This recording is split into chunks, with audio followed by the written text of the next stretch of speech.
Current electricity 5. Let us do two small numericals for your school or board examination. Two small numericals for your school or board examination on resistance of a conductor. The statement is like this: a conductor of length L. This is a conductor length L, area of cross section A, and area of cross section A is stretched to double its length. This is stretched, so the length becomes double. And the question is, if the resistance of this conductor is R, after stretching, what will be the value? Now, what happens to its electrical resistance, right, when it is stretched to double the length? Again, if it is stretched to 3 times its original length, what happens to its electrical resistance?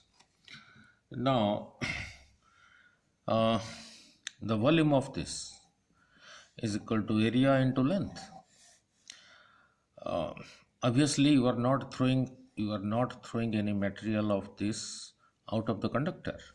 So when you stretch it to increase the length to 2L, the area becomes half, because in this case the volume will be area of cross section into 2L. 2 cancels, that is AL. The volume has to remain same because we have not thrown away any material, and we know resistance is equal to ml over n e square a tau, where this m is mass of the electron, length of the conductor, number of electrons per unit volume, charge of electron, square of that, area of cross section, relaxation time. You are not hitting this, so the tau does not change. What has changed is L and A. Mass of the electron does not change, charge of electron does not change, the same electron here and the same electron here, mass same, number of electrons per unit volume, the material remains same, so this n remains same. So the conclusion is R is proportional to L and R is proportional to 1 by A. So we'll apply these two concepts only. So in the first case, that is before stretching, let the resistance is R1. So that will be proportional to length by area, L by A.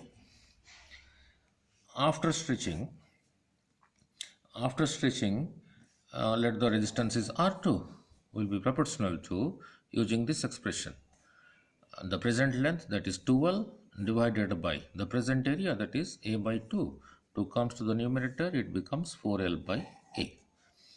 So now take the ratio. So R1 over R2 is equal to L by A over 4L by A. So A comes to the numerator, 4L comes to the denominator. So A cancels, LL cancels. So I am left with 1 by 4.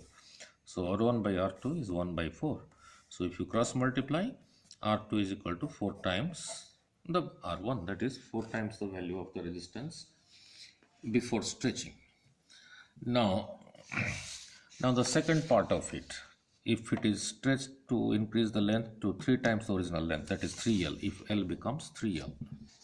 Now similarly, if your L becomes 3L, the area will be 1/3 to keep the volume same, because in this case the volume is equal to AL, in this case also the volume is equal to length into area.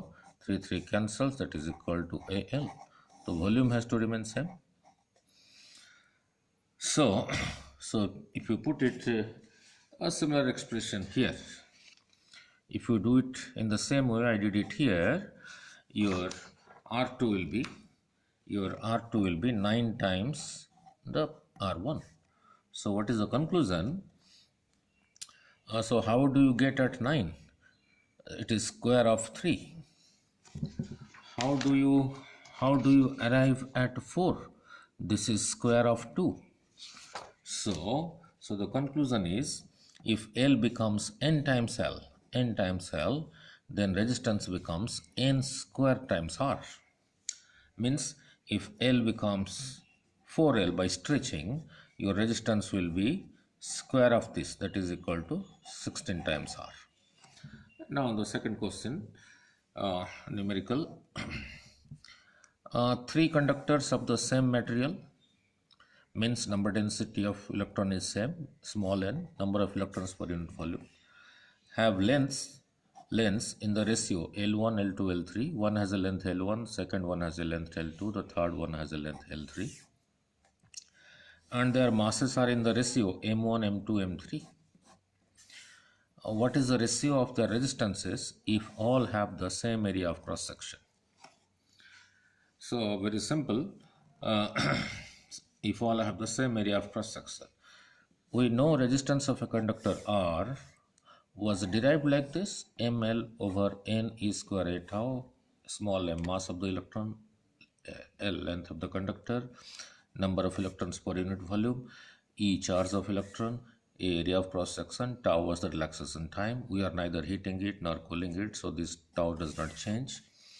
Now how to introduce this mass of the material into this formula, right? Let rho is equal to density of the material.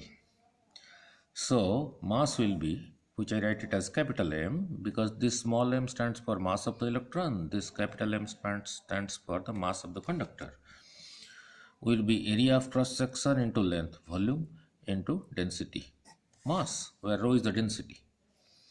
So from this, A is equal to m over L rho. Put this value of area of cross section here. So what happens? So your R becomes, R is equal to, I rewrite this, ml over n e square tau, ml over n e square tau, and I keep this A separately as 1 by A, so that I can substitute A, this value of A here.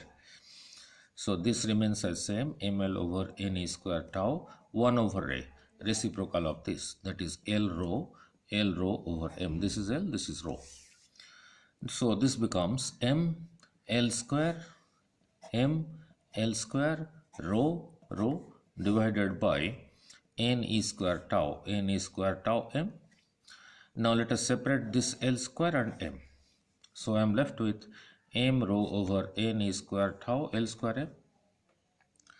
Now it is of the same material, so mass of electron same material, the physical density rho same, number of electrons per unit volume same, charge of electron same, tau is same. So R depends on L square by m.